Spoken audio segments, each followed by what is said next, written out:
speak a few words about Savitribai Phule. Savitribai Phule was India's first female teacher and a social reformer. She was born on 3rd January 1831 in the village of Nayagar in Satara district of Maharashtra.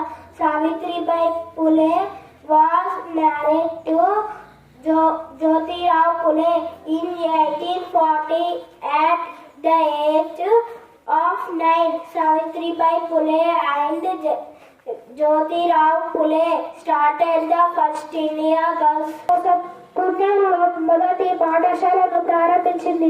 1897లో March 10న Savitribai Phule plague వ్యాధితో మరణించారు.